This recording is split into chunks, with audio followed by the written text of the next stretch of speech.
Mga boss, magtataas na daw ng sahod sa Region 4A o Calabarzon at Region 7 o Central Visayas. Sa bagong labas na wage order, yung Calabarzon ay magkakaroon ng taas sahod sa katapusan. Tapos yung Central Visayas ay sa October 2 naman magkakaroon ng taas sahod. Ang pinakamahalagang tanong, magkano ba yung pinag-uusapan natin na taas sahod? Sabi ko nga sa inyo, mas mababa pa rin yung iseset nila na minimum wage kumpara sa National Capital Region.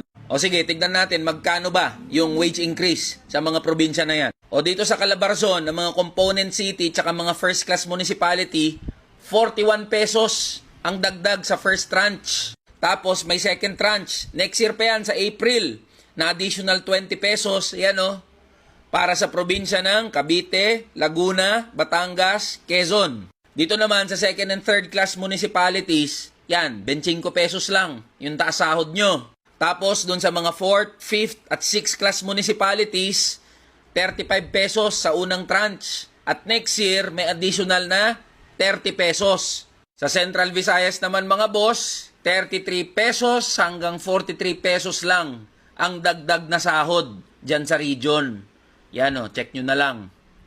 Check nyo na lang dun sa page ng DOLE tsaka ng National Wages and Productivity Commission kung gusto nyo makita yung buong listahan yan. Pero mga boss, kahit balibalik na rin nyo yung wage order na yan, barya pa rin, barat pa rin ang sahod ng mga manggagawa sa probinsya. Okay, sige, may dagdag sahod.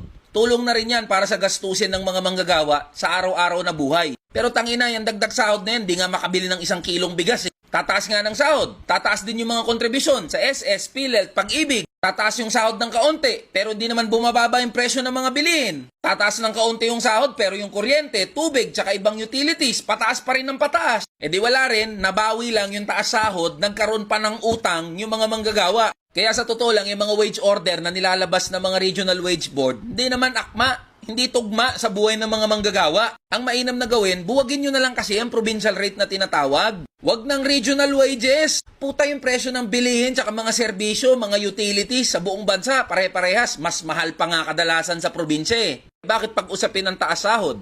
Yung mga manggagawa sa probinsya, kawawang kawawa. Sinabi ko na sa inyo mga boss, mas mababa yung isiset na minimum wage sa mga probinsya. Kaya panahon na para pag-usapan yung pagpapantay ng minimum wage. NCR, Luzon, Visayas at Mindanao.